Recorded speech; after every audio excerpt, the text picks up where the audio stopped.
CBSE update educator में आपका स्वागत है। चैनल पर नए हैं तो चैनल को सब्सक्राइब कर लें, बेल आइकन दबा लें, जिससे आने वाला हर नोटिफिकेशन आपको मिलता रहे। हम आपके लिए लेकर आए राजा महेंद्र प्रताप सिंह राज्य विश्वविद्यालय Aligarh BEd first semester exam 2023-24 समकालीन भारत और शिक्षा कंटेम्प्ररी इंडिया एंड एजुकेशन से संबंधित यानी पेपर BD 1 से 2 से संबंधित फुल सेट 2 के टॉप 75 बहुविकल्पीय प्रश्न, जिसमें से आपको पूरा वीडियो देखने पर 10 से 12 प्रश्न आपको मिलेंगे आने वाले एग्ज़ाम में जो आपकी परीक्षा चल रही है बीएड से संबंधित। तो वीडियो को ज़्यादा से ज़्यादा शेयर कर दीजिए, लाइक कर दीजिए, कमेंट कर दीजिए, अच्छी लगी तो दूसरों चैनल को सब्सक्राइब कर दीजिए, ठीक है ना। चलो इसी क्रम हम वीडियो को स्टार्ट करते हैं। पहले प्रश्न की ओर चलेंगे और वीडियो को शेयर करते जाएं और वीडियो के अंत तक बने रहें, जिससे कि आपकी परीक्षा में अच्छे नंबर मिल सकें, ठीक है। समय कम है, समय को देखते ही हमने 2 सेट तैयार किए हैं और दोनों सेटों में से आपसे कम से कम प्रत्येक सेट से आपसे 10 से 15 प्रश्न आपको मिलेंगे, ठीक है। और इसी क्रम में हम प्रश्न की शुरुआत करते हैं। पहला प्रश्न है, शिक्षा में प्रयोजनवादी शिक्षा मतलब शिक्षा में प्रयोजनवादी शिक्षा कौन सी है? बाल केंद्रित शिक्षा, विचार केंद्रित शिक्षा, पाठ्य वस्तु केंद्रित शिक्षा या अनुभव केंद्रित शिक्षा? शिक्षा प्रयोजनवादी में, ठीक है। प्रयोजन मतलब एक्सपीरियंस की बात चलेगी यहाँ पर। तो इसमें सबसे जो आंसर होगा इसका वो क्या होगा? एक्सपीरियंस में क्या होता है? अनुभव, यानी इसका आंसर हो जाएगा डी, अनुभव केंद्रित। अगला, आनुवांशिकी नाम दिया गया है न्याय दर्शन की, सांख्य दर्शन की, उत्तर मीमांसा या वेदांत को? किसको आवांशिकी नाम दिया गया? तो इसका सही आंसर होगा, इसका आवांशिकी नाम दिया गया है न्याय दर्शन को, ए। अगला प्रश्न है, प्रयोजनवादियों ने निम्नलिखित में से किस पर सर्वाधिक बल दिया? प्रकृति पर, उपयोगिता पर, आध्यात्मिक पर या फिर आध्यात्मिक मूल्य पर या विचार पर? तो इसका सही आंसर होगा उपयोगिता पर, यूटिलिटी पर सबसे ज़्यादा उपयोग जोड़ दिया। अगला है, निम्नलिखित में से कौन आदर्शवादी है? Descartes, William James, James Ross या किलपैट्रिक? यानी कौन जो है आदर्शवादी है? तो इसमें जो डेकार्टे है वो आदर्शवादी है। कौन? डेकार्टे। अगली स्लाइड की ओर चलते हैं। अगला प्रश्न है, किसने कहा शिक्षा श्रेष्ठ नागरिकों के निर्माण का साधन है? अरस्तू ने, प्लेटो ने, सुकरात ने या रूसो ने? तो ये बात कही थी रूसो ने, ठीक है ना। किसने कही थी? रूसो ने, यानी डी। उपनिषद में ज्ञान हेतु किस शब्द का प्रयोग किया जाता है? शिक्षा, संस्कार, विद्या या मूल्य का? ठीक है ना। उपनिषद में किस शब्द का प्रयोग किया जाता है? तो उपनिषद में ज्ञान शब्द के लिए प्रयोग किया जाता है संस्कार का। किसका? संस्कार का। इसका बी ऑप्शन सही हो जाएगा। किसने कहा था कि शिक्षा और दर्शन एक ही सिक्के के दो पक्ष हैं? रॉस ने, स्पेंसर ने, हर्बर्ट ने या फिर रेमांड ने? यानी एक सिक्के के दो पहलू तो ये रॉस ने बताए हैं, ठीक है। ए ऑप्शन सही हो जाएगा। अगला प्रश्न है, दर्शन और फिलॉसफी हैं समान, असमान, संपूरक या उपयुक्त सभी? तो इसका आंसर होगा समान है, ठीक है ना। क्या है? समान है। कैसे है? समान है। दर्शन और फिलॉसफी एक जैसे हैं, ठीक है। हिंदी में दर्शन कहते हैं, इंग्लिश में फिलॉसफी कहते हैं। चल अगला है, विश्व में प्राचीनतम दर्शन कौन सा है? विश्व में प्राचीनतम दर्शन कौन सा है? अगला स्लाइड पे देखेंगे, बढ़ेंगे अगले क्रम में। विश्व में प्राचीनतम दर्शन कौन सा है? सांख्य, वैदिक, जैन या योग? तो प्राचीनतम दर्शन की बात करेंगे, जब भी विश्व में प्राचीनतम दर्शन की बात आएगी तो इसे सांख्य को कहा जाता है। किसको कहा जाता है? सांख्य। कुछ लोग वैदिक लगाएंगे लेकिन ऐसा नहीं है। निम्नलिखित में से कौन सा ज्ञान न्याय दर्शन के अंतर्गत नहीं आता है? प्रत्यक्ष ज्ञान, अनुमेय ज्ञान, उपमेय ज्ञान या केवल ज्ञान? ठीक है। यानी निम्नलिखित में से कौन सा ज्ञान न्याय दर्शन के अंतर्गत नहीं आता है? इसका सही आंसर हो जाएगा डी, केवल ज्ञान, ठीक है ना। अगला है, सत्य कार्यवाद किस दर्शन का सिद्धांत है? न्याय दर्शन का, सांख्य दर्शन का, वेदांत दर्शन का या फिर योग दर्शन का? यानी जो आपका कहना चाहिए, सत्य कार्यवाद किस दर्शन का सिद्धांत है?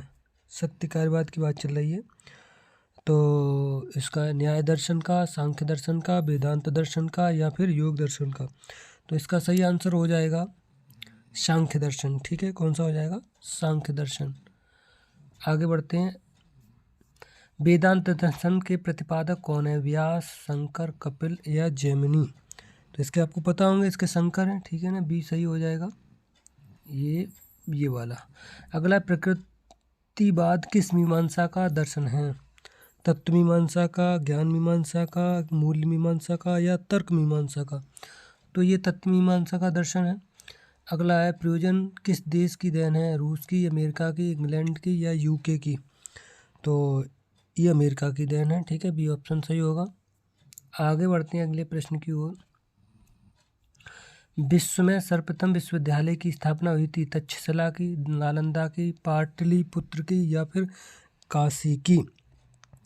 तो ये तक्षशिला की स्थापना हुई थी विश्व में। किसकी हुई थी? तक्षशिला की। ए, गुरुकुल की व्यवस्था कौन करता था? समाज, शिष्य, राज्य, आचार्य? गुरुकुल की व्यवस्था कौन करता था? समाज, शिष्य, राज्य, आचार्य? तो इसके लिए आपको पता होगा आचार्य करते थे। अगला है, मैकाले ने अपना विवरण पत्र कब लिखा? 1854 में, 1882 में, 1835 में, 1892 में? तो मैकाले ने 1835 में अपना विवरण पत्र लिखा था। ठीक है ना, विवरण पत्र की बात चल रही, बोर्ड घोषणा पत्र की बात नहीं चल रही है। ठीक है ना, विवरण पत्र की। अगला अगला प्रश्न है, मुस्लिम शिक्षा शुरू होती थी परिवार से, मस्जिद से, मकतब से या मदरसा से? तो इसका सही आंसर हो जाएगा मदरसा से शुरू होती थी। ठीक है, किससे होती थी? मदरसा से। डी। आगे बढ़ते हैं। अगला, भारत में संविधान का कौन सा अनुच्छेद 6 से 14 वर्ष की आयु के सभी बच्चों को मुफ्त एवं अनिवार्य शिक्षा प्रदान करता है?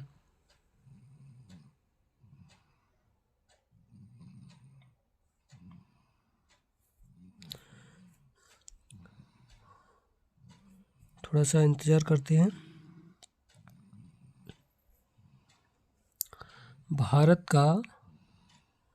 भारत के संविधान का कौन सा अनुच्छेद 6 से 14 वर्ष की आयु के सभी बच्चों को मुफ्त शिक्षा और अनिवार्य शिक्षा प्रदान करता है? तो कौन सा करता है? अनुच्छेद 21 से, अनुच्छेद 28, अनुच्छेद 31, अनुच्छेद 37। तो ये आपको हम पहले भी करवा चुके हैं। ठीक है ना, तो ये कौन सा होगा? 21 ए, ये ऑप्शन। अगला, सर्व शिक्षा अभियान कब शुरू हुआ? 1995 में, 2000 में, 2001 में या 2002 में? तो सर्व शिक्षा अभियान जो शुरू हुआ था 2001 में शुरू हुआ था। इसका सी ऑप्शन सही होगा। सत्यम, शिवम, सुंदरम किस प्रकार के मूल्य? भावात्मक, शाश्वत, सौंदर्यात्मक या सामाजिक? तो ये जो है शाश्वत है। ठीक है, कैसा है? शाश्वत। बी ऑप्शन सही होगा इसका। अगला, बेटी बचाओ बेटी पढ़ाओ योजना कब प्रारंभ की गई थी? 22 जनवरी 2015 में, 26 जनवरी 2015 में या फिर आपका कहना चाहिए 22 जून 2015 में या 26 जुलाई 2015 में? तो इसका सही आंसर आपका हो जाएगा, योजना 22 जनवरी 2015 में स्टार्ट की गई थी। 22 जनवरी 2015 में। अगला प्रश्न है, संवैधानिक मूल्यों में शामिल है समानता, स्वतंत्रता, धर्मनिरपेक्षता या उपयुक्त सभी? तो इसका सही आंसर हो जाएगा डी, उपयुक्त सभी।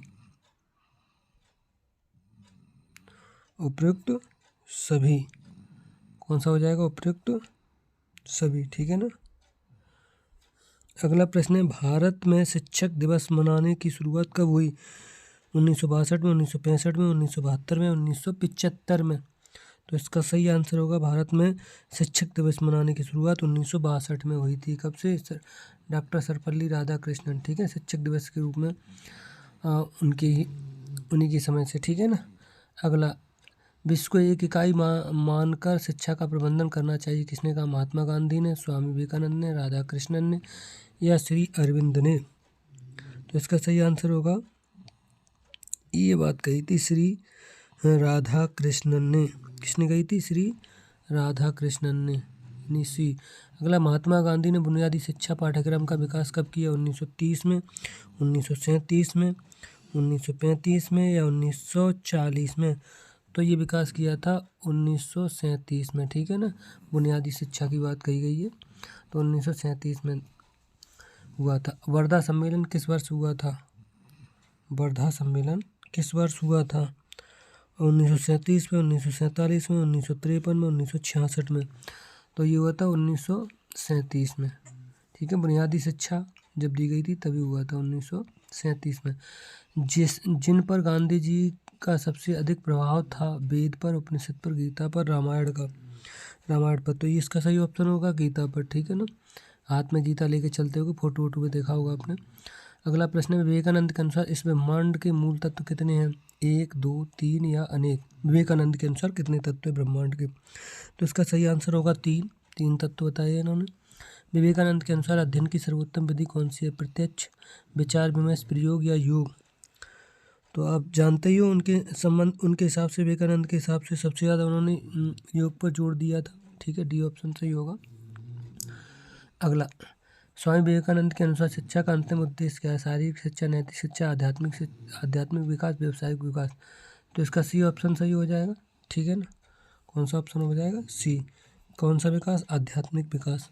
अगला प्रश्न है आपका, श्री अरविंद आत्मा को किस रूप में मानते हैं?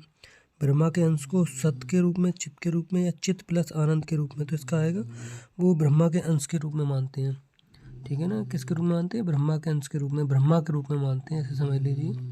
ये सॉरी, ब्रह्मा के अंश के रूप में, इसका ये हो जाएगा। श्री अरविंद के अनुसार इस ब्रह्मांड का रचनाकार कौन है? ब्रह्मा, ईश्वर या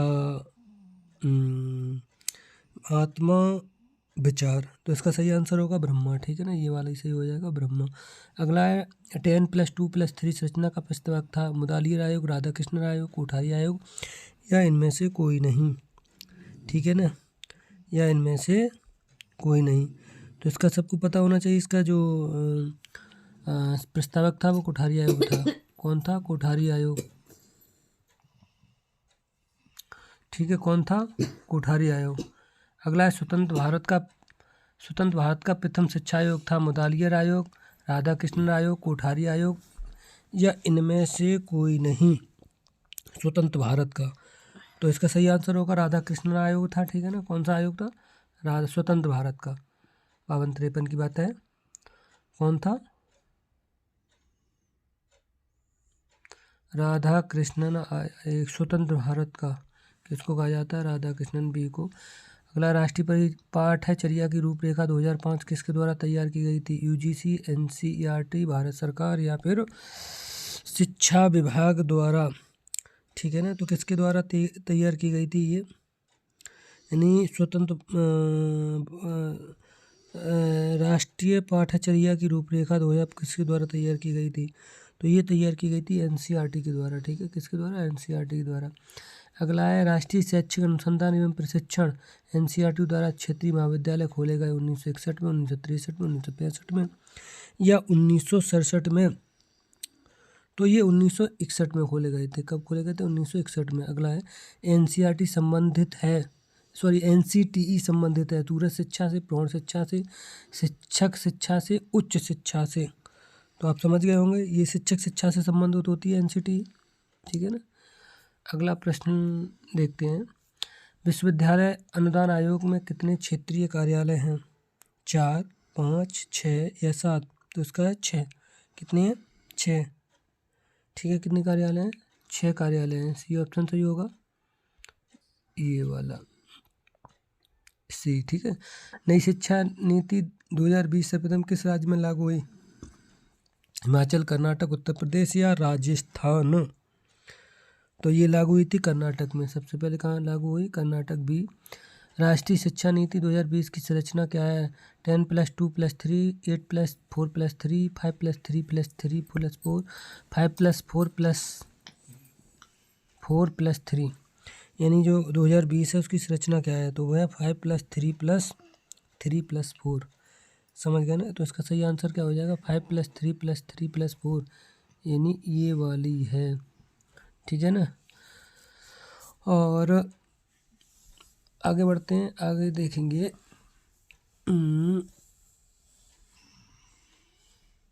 निम्नलिखित में कौन सा दर्शन चित्तवृत्ति निरोध से सूत्र से संबंधित है? सांख्य दर्शन, न्याय दर्शन, वेदांत दर्शन,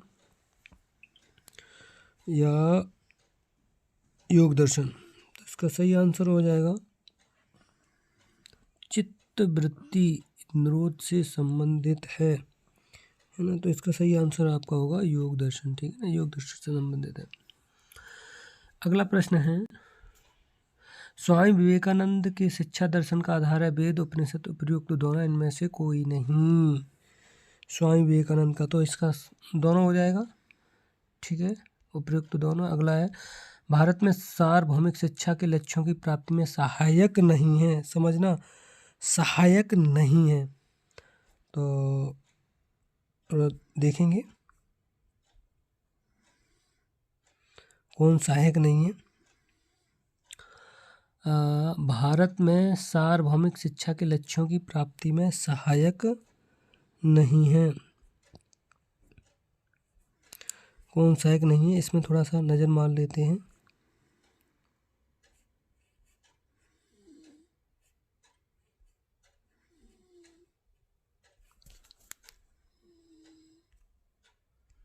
कौन आ गया बीच में?